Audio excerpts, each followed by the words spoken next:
Jan 29th. We had to take a break last week. Austin, how are you feeling? I was sick, and also it snowed. So Oh, I feel yes. like both were great reasons. But I was sick last week. I don't know. I got the flu, Oh, something. I no. got the Okay. COVID and flu shot, so I didn't think, but I don't know. I had the sinuses, and then you and I It's the tried to make season. it work on the weekend. And then when we tried to make it work on the weekend, then the snow came in and my power went out. And I have a home generator. So when the power goes out and you have a home generator, you kind of worry. Yeah. All right. I know But we're back. multiple people on East Coast were just like completely demolished for the first part of this week, and everyone's dealing with all the snow. So hope you're feeling better and snow is less of an issue. But here we are. Welcome to GTMN.fm, our 12th, 13th. Now I've lost count, really. 13. But I think 13. 13. Lucky number 13. So this one's going to be fun and spicy. All right, let's just jump in, Austin. I So, have a man. bunch of stuff to cover today. So, obviously, we missed last week, and over the last 2 or 3 weeks, some interesting stuff has happened, right? So, OpenAI launched officially announced that they're launching ads. We covered that a couple of weeks ago. But then OpenAI and Stripe launched agentic commerce protocol. And then Google and Shopify launched a universal commerce protocol. So there's ACP, there's UCP, and then OpenAI also has a deal with Shopify where merchants are going to pay 4% of every transaction that happens through ChatGPT if it's a Shopify merchant. It's just bananas. Everyone's trying to angle and figure out their preferred way of doing all this. But in the middle of all this, one big thing that happened is OpenAI actually released some details about their advertising platform. So the pricing is going to be a $60 CPM, which is basically about 3x what Meta charges. And so it's very premium, and it's all based in CPMs. There's no conversion metrics, there's no conversion optimization. It's basically like you're paying us $60, you're getting 1,000, impressions on ChatGPT, and take it or leave it. And they're starting with e-com companies or, large sort of consumer advertisers. Some people hate it. Some people are like, hey, they'll figure it out. It's just their first thing. Like, don't give them hate. And some people are like, hey, like, what are you doing? Like, why didn't you build out an actual ad manager and have conversion tracking and do it the right way from the very beginning? So I'm divided. I'm like, hey, it's OpenAI. They'll figure it out. Like, they've hired all the best people from Meta to do this. So I'd be surprised if they don't figure it out. But I'm curious what your take is on that whole, like, how OpenAI has launched ads and the details that are emerging. Well, I mean, I think you touched on a lot of the important elements, right? Like, it's a brand new platform. They don't know what they're doing. Cost per mile is super easy. It's just like, you just pay us and hopefully it'll work. Like, we don't know. They can't guarantee anything, right? So I would argue they might actually have better results and get more payment in the future if they can do something other than CPM, but they can't yet. They're just starting somewhere. So I don't think it's like some grand nefarious scheme. I think like these things are complicated, hard, and take time. And even if you're the world's biggest AI company, these things are hard, complicated, and take time. That said, hey, you know the game, man. Like, new channels are the best sources of growth. So I think if you're one of those select merchants who can advertise on there, you're pretty fucking excited. I couldn't agree more. I mean, it is going to be a gold rush. Okay, here's my prediction, and I don't typically do predictions, but I think they're easily going to make 10 or 20 billion in revenue off of ads just this year alone. I think they're going Oh, to for sure. completely eliminate their burn rate with ads coming out of 2026. Like, that's my bold prediction. All right, we'll see. Jan of 2027. Did Well, this prediction turn out right? because if even if they can't do anything more sophisticated, just assume that they can't do anything more sophisticated than CPM. Just based on the number of users they have and the amount of impression volume that they have on their core product today, I totally agree. Yeah. Yeah. Okay. Now, interestingly, something that Google is doing differently is, how people say that, hey, please don't include ads in my AI answer. And, ChatGPT and OpenAI have come out saying that, hey, we're not going to have ads within the answer. We're not going to let ads influence the answer. Guess what Google did? So they actually went the opposite direction, and they are now allowing links and contextual ad citations in their AI mode responses. So what this means is if you do an AI search, you might actually see links within that AI search, and there might be sponsored links. This is like very, very hot off the press that this is happening, but completely different direction. And the reason they're doing it is also, because they know that they're sending fewer clicks in their traditional product, in the search product, because more and more people are searching to AI. So it's fascinating how this is evolving so quickly, and maybe people will just be fine with that there are ads in between my answer, even though everyone hates to admit it. Yeah. Well, I mean, I also feel like it just reminds me of the fact that, like, remember how maybe 3 or 4 years ago, not even that, maybe 8 years ago, when disinformation started populating all over the internet, we had to have the talk with our parents about, like, this is what's real, this is what's not real. And for technically literate people, it won't matter. You'll be like, this is an ad, I'm just going to discount it. Like, maybe it will influence you. There are some times where ads influence me, even though I know they're an ad. But a lot of times, if I see some garbage in the middle of something important, I ignore the garbage because I'm competent enough to ignore garbage. So I actually think the fascinating thing here is, like, there's a lot of GPT users who are not technically literate and probably are not ad literate. And so they're going to consume the garbage. For the rest of us, it makes no difference. Yeah, yeah, yeah, yeah. Okay. This is a completely tangential point here that I'm going to make, And wait, but I'm before you gonna go to that, I did yeah, the math because I'm sorry, this is where my brain works. You said 10 billion, right? yeah.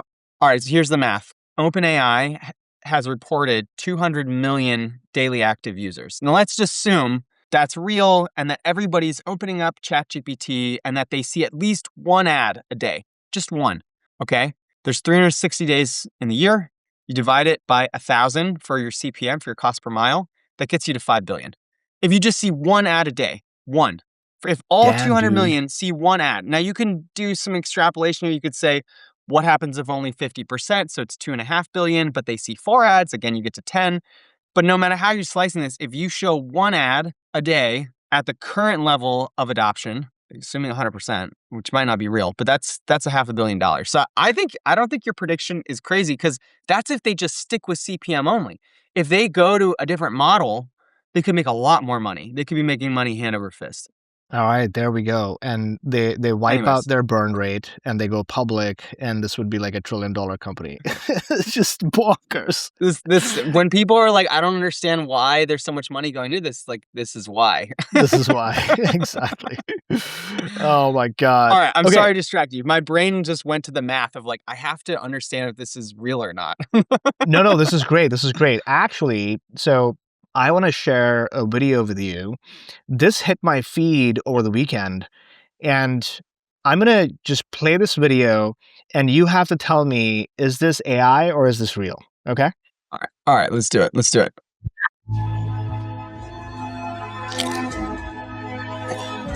No, this is a bomb. And they're AirPod, not tried. Hot corners. You're an artist. Actually, Jesse, it's just basic ingredients. No, we don't eat our own supply. Mr. White. Jesse, Everyone's gonna want to taste. And I know just the guy to talk to. early this morning, on my door. Hot corners. Early this morning. When you knock on my door. Got 6 signature flavor shots. Seven! You make seven! And I say, Hello, say, and snacks together. I believe it is time to do. Okay. Oh my God. I was just laughing yeah, it was just What so the good. heck? Okay, wait. Now, is that AI or is that real? What do you think? Well, I've seen the show, so of course it. I mean, real in, like, the sense that humans built it, or Is it AI or is it real, my friend? I'm not adding any more qualifications. oh, I mean, I think Yeah, I think AI could have done that. 100% real, and it launched as a Super Bowl ad some like Okay, 5 years ago. that's great. So, Wait, it you launched know a super what's ad 5 years ago? something like that. Like I think this is a real ad. Like this was actually like $7 million ad at the Super Bowl. Okay, I, well, I that should I sucks should because verify this because like Popcorners Breaking Bad ad. We're doing like real-time checks here, you guys. wow, this is so Um, sad, Pranav. I thought something that humans made was AI. there you go. So no, this was actually 2023, and yes, it's not that far back, but it was all human done. This was not like AI, but does it throughout the ad when I was watching it this weekend, I was like, well, that's got to be AI, right? Like I've never heard of popcorners. I'm not like in that category, and so, but it's wild that our brains. I think we're almost there where our brains can't actually tell what is AI, what is real, and it's getting scary. Okay, well, let me be clear here. I love the show. So I know that Yes. this is not real in the sense of like this was not in the show. But I know the Yes. scene from the show, and I think what I kept coming back to was like some of the way some of the movements felt AI like, but I think that's the point is that for CGI, you can't often tell anymore whether like this was done through traditional methods or a computer using the same methods rapidly was doing it, right? I mean, the only thing that gave me away is obviously like you can't do this in Sora because those are copyrighted probably materials, so you can't actually get access to them. But I thought the question was like, did they use AI to create the advertisement? So I'm shocked that. Well, first of all, I'm shocked I just didn't see this ad 3 years ago because that sucks. This is a great ad. I was dying. Yes. Yes. Um, and secondly, I can't believe like there's just not enough tell anymore. I know, man. I know. And so I think the new 4.5 of Runway dropped yesterday.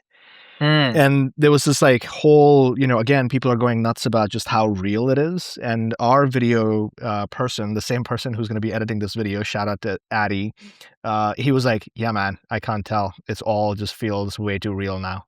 So it's just crazy times. It's crazy times. The weirder stuff though, Pranav, is like I think we'll be in a world where there will be influencers and celebrities that are not real. Like that to me is the weird part. Everybody was real, like these were real humans, okay? So like I didn't feel weird about this because like those are real humans that they're just adapting. So if you're using AI, whether you use AI or CGI to adapt real humans, real characters from a TV show, I don't think it matters. Like whatever. What's going to be bizarre is when they create fake humans that don't exist and then those people take off. Dude, it's already happening, right? So a couple of Yeah. interesting stories here. Do you know the guy who goes like this, the Kaby Lame guy? Yeah. Have you heard of this? Right? He just like he just has like a whole TikTok sensation. Sold his company for $900 million, including the rights to be used in all AI videos. Oh my God. So he basically sold he sold himself. Correct. So his I don't know how long the deal is, but like this company that bought this can now use both real and AI versions of Kaby Lame going like this for whatever they want, and probably there's like licensing deal there for like other types of stuff For happening. now, that's what we got to do. We just got to sell our likeness. What are we doing Nobody here? wants to look at you and my No, my we're each we're pontifications on 10K. AI. Come on, There a we go. royalty to use our faces. Yeah, yeah. Okay, so on that same, trajectory, Disney also, I think they launched it as CES, is launching an AI-powered ad agent for its new vertical short-form video content. So I don't know how much I can talk about AI. It's like it just kills me, but it's all over the place, right? So Disney launched something that's an ad agent for short form. Amazon launched a creative agent at CES. But it's just AI everywhere, my friend. Like we're totally in it now. Well, what's funny about the creative things is, I don't know. I feel like there's still a lot of let's just throw an AI agent on some random thing that doesn't make any sense and try to have it help you do a job that actually is not that complicated, but suddenly becomes very complicated. Like I remember using one of Google's ad creative tools, and it came up with all these variants that were nonsensical. I was like, this is Yeah. not helpful. So yes, we're in it, but I still feel like people are figuring out where agents can truly be helpful versus where it's just like a chat bar, you know? Yeah. You know, one use case, this happened to me earlier this week. I wanted to post on social. We're hosting a new, office hours webinar, what have you. And I had a Mhm. social graphic from our team to promote that post. And I didn't love the headline. So I just took that, put it into Gemini and said, change the headline from this to this. And it did a pixel perfect job in like 5 seconds, right? Never had to open Photoshop or Figma or Canva or anything. It's So amazing. so when you think about it from that perspective of like the quick editing of things, it is a superpower because otherwise I'd have to like go into Figma, open up, find the right file, edit it, blah blah. So when you see the Figma stock or the Adobe stock like down, now you know why, because a lot of these use cases are just going to be done with AI, and they have to figure out a new way to grow their businesses. But who would have thought that Google will take Adobe and Figma's money? It's wild. Yeah, especially for like PNGs and static screenshots. These and actually, Gemini being connected to Google Drive, and we've talked about this a couple times. It's just increasingly been the most important tool in my entire stack. One thing I've been trying to do lately actually is I'm trying to consolidate because I have been using Gemini, Claude, and GPT and Cursor for a long time. I think I've now gone down to just Gemini and Claude. And it's Gemini for daily tasks, things in email, whatever. And it's Claude and Claude Code for everything else. And I'm incorporating both. I'm trying to actually consolidate context because I think like there's a lot of really cool workflows that I want to do. But the problem is that I have stuff in different places. And the thought process of trying to like create a web of context for all my tools. And then when you have conversation history, a conversation is in one spot and I can't share that context with another thing. So I actually am feeling more than kind of in any point in the last 12 months that like, actually, I have to pick, which kind of sucks because like I like being able to experiment with all these tools, but there's not a centralized conversation bot right now. And I think I've landed in the same exact position as you. So I was a big ChatGPT user, and going into the holidays, I just saw Claude all over my feed. So whoever is doing marketing and product for Claude, great job, kudos, because I couldn't resist the FOMO, downloaded Claude and set it up for the entire team, and now we're like going all in on Claude. And the killer use case for Claude for me in the last week was I had the spreadsheet in Japanese. Don't ask why. There's a spreadsheet in Japanese that I need to do something with. And I was like, all right, jump into Claude. Claude, can you translate all the Japanese into English? Boom, perfect. 100%. I verify it. It just works. And I'm like, great, right? Like that use case alone saved me so much pain. And it was just magical. It just works.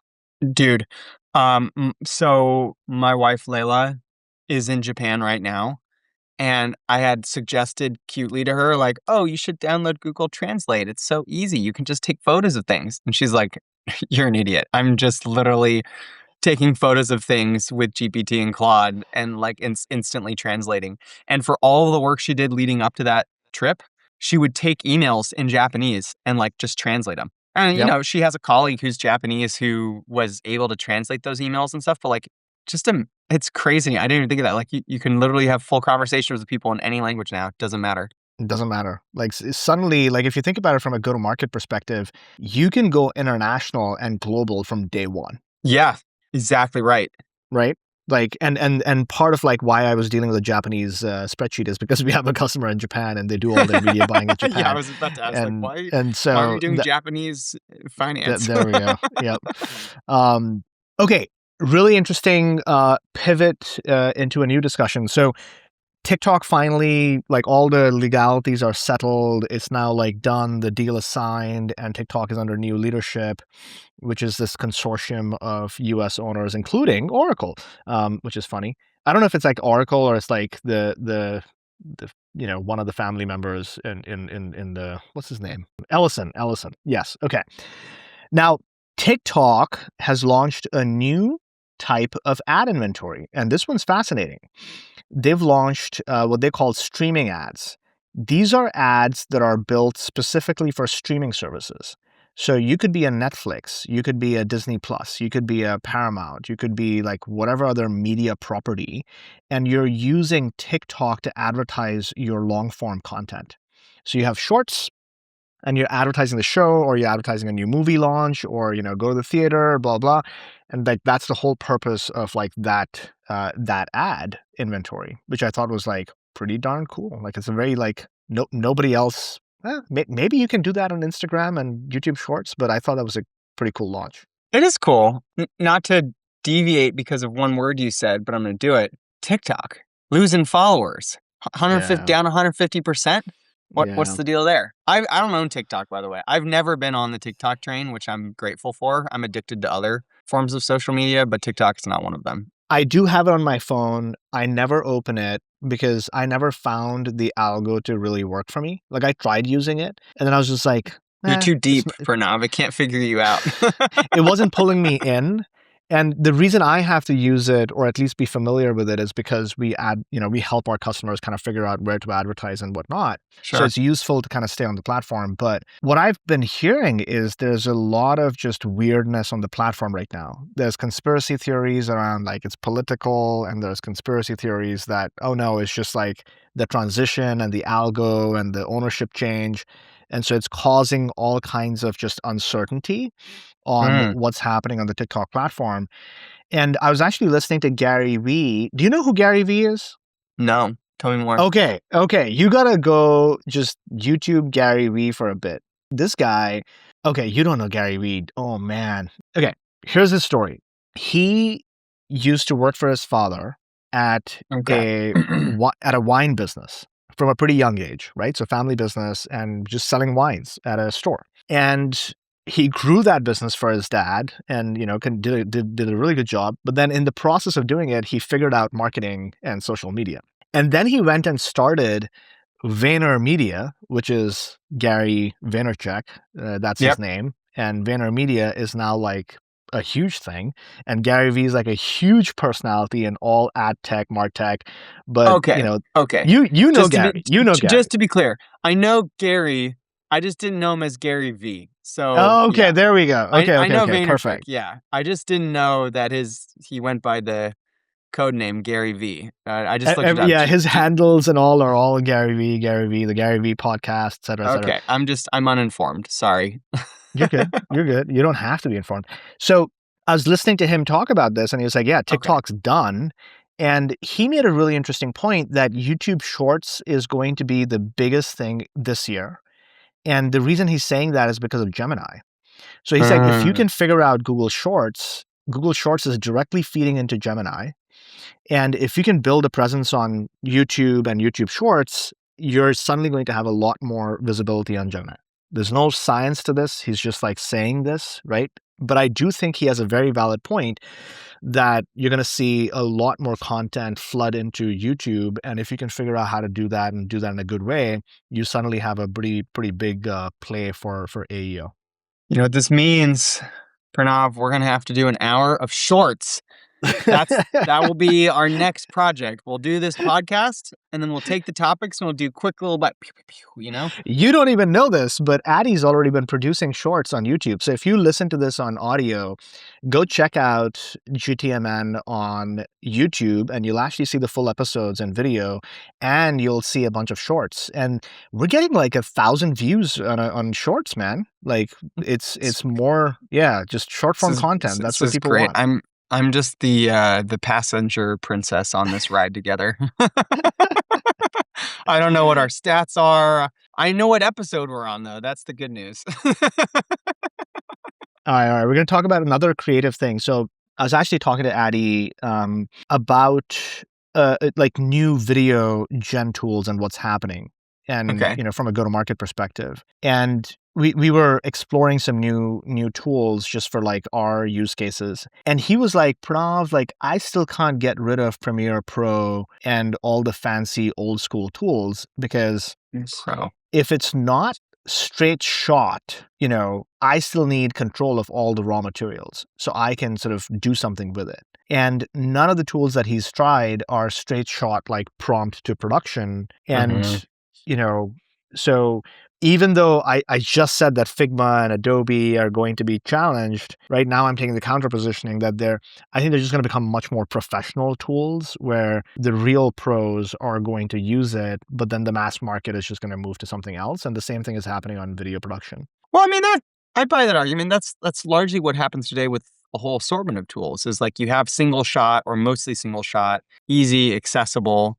And then you have pro tools that are for the experts that give you granular control over every aspect of the media production that you're doing. It's kind of like Final Cut Pro versus, movie editor or whatever.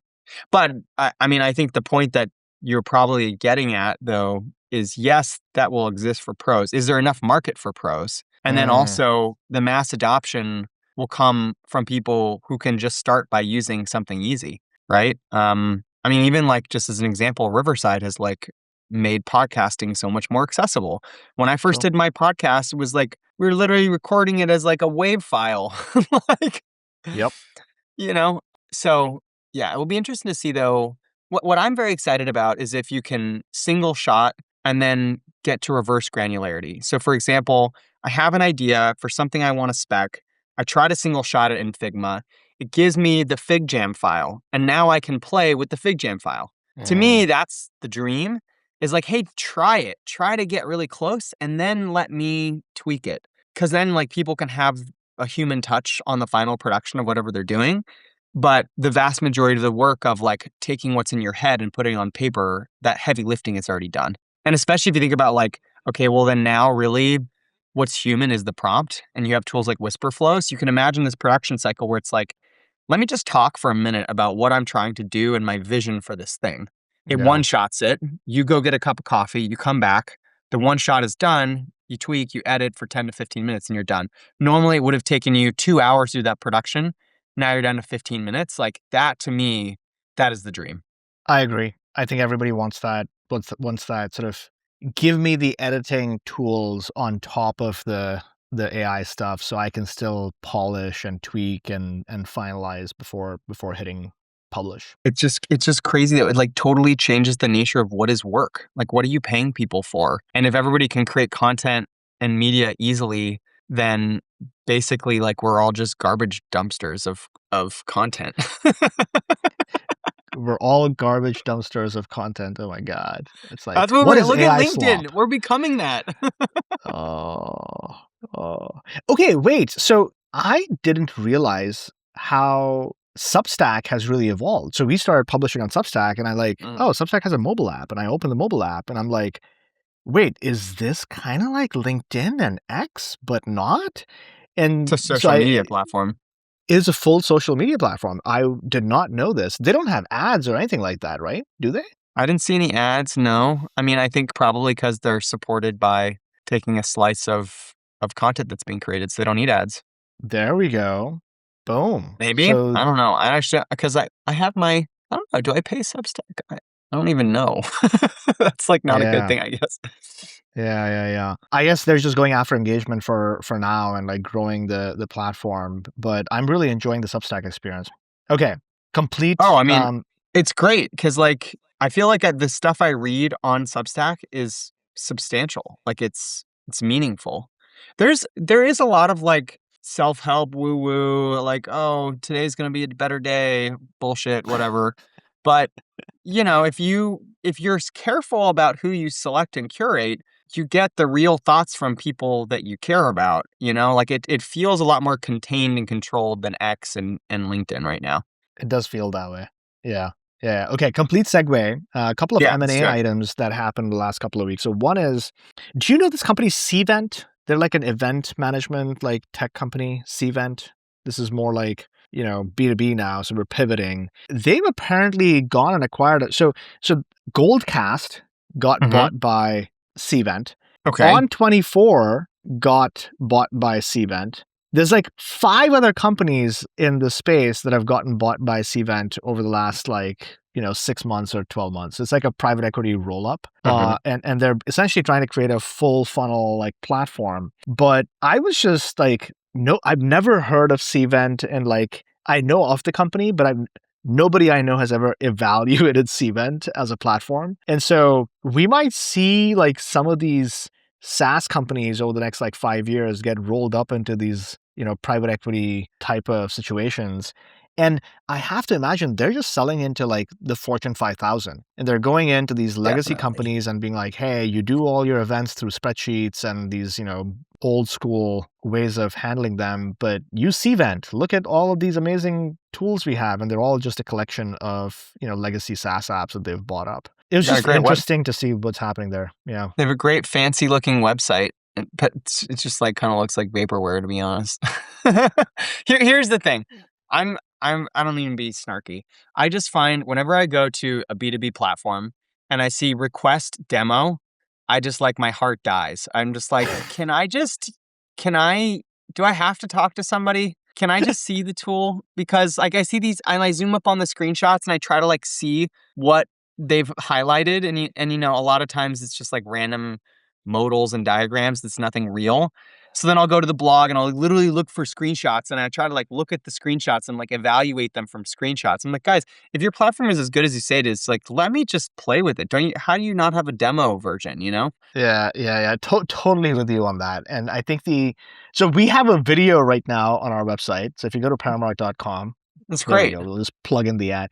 We have a video, but we are actually thinking about launching an interactive demo, so you can just kind of self-serve. The challenge I have with that concept, Austin, is when you are trying to sell to, you're doing a $150K deal, $200K deal, right? We're right now in an RFP for that might be $1 million, contract. Mm-hmm. An interactive demo almost I don't mean to say it in a negative way, but it cheapens the value. Of course. And so that's the double-edged sword. I want people to be able to experience it, but I want them to feel like they're getting a total white glove, red carpet experience. And we're trying to thread the needle between those two things, and how do we show up in on a B2B SaaS website that achieves both, which is hard. I think again, this is just if you waved a magic wand and you could appease both players. I think the challenge is you have marketers, sellers, and non-technical operators who are used to that business model.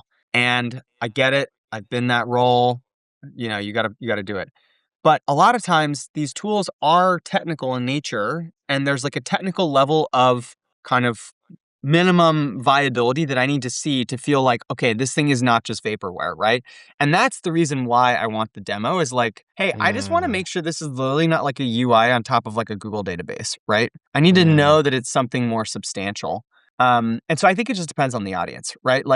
For your audience in particular, marketers who are actually trying to outsource the technical demons of attribution to another party, yeah, you don't need to have it be super technical. But yeah, so maybe in this case with Cvent, that's the answer is their audience is not me. True.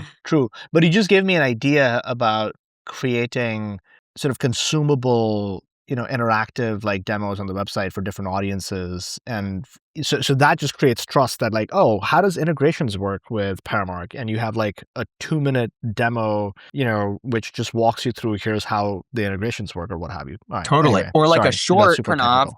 of you just going into integrations and setting one up and being hey guys, look at how easy this. And then you show the data, just show a 2-minute thing of if you were an engineer setting this up, this is what you would do. I'm just going to show it to you. That way you don't have to worry, Put that on YouTube. Gemini will pick it up.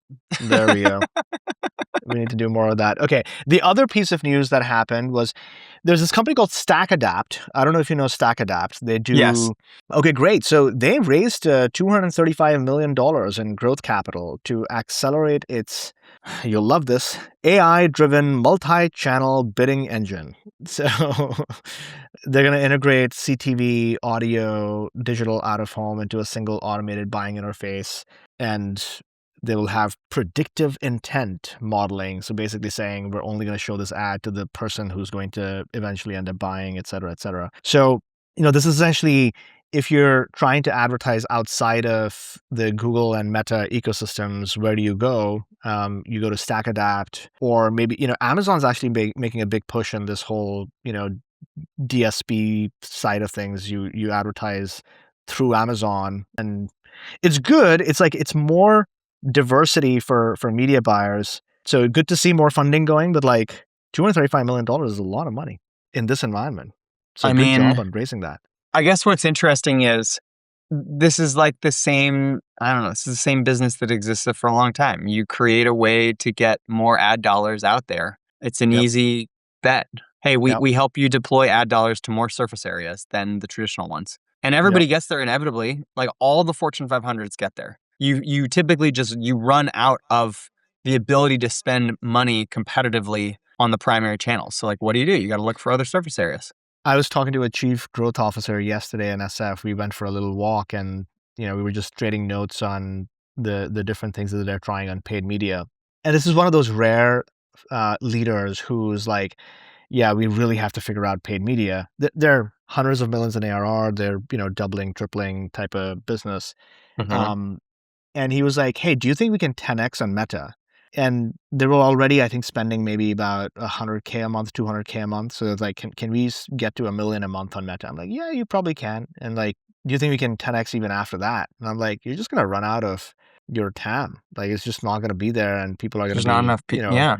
Not enough people. So at that point, you do have to go on a different platform. And so we started talking about influencer, TikTok, LinkedIn, all these other channels, and TV. And he was excited about TV. He's like, at some point, you have to get into these non-Meta, non-Google channels. You don't have a choice.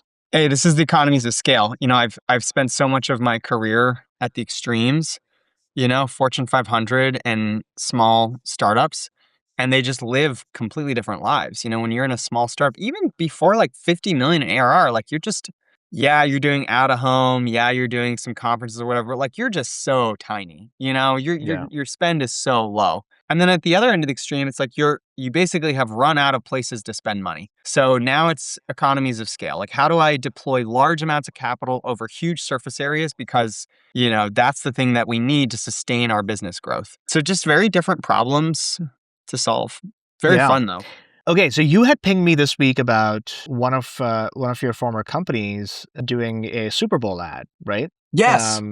Ramp. Do you want to talk about that? Let's round it off with that. Tell me what you sent me and the message there. Yeah. So I sent you the Super Bowl ad, and full transparency, I got this ad from a friend, and she was like, "This is the ad for the Super Bowl." And then her question was, "Are Super Bowl ads worth it in 2026 for B2B?" And I love that question because it's just so great. Like, are Super Bowl ads worth it? When and why? So can you show the ad real quick? Yeah, let's do it. Okay. Finance meeting in 5 minutes. Ramp? I got it. Allow me. Hi, handsome. We're saving so much time and money. Policy violation coming through.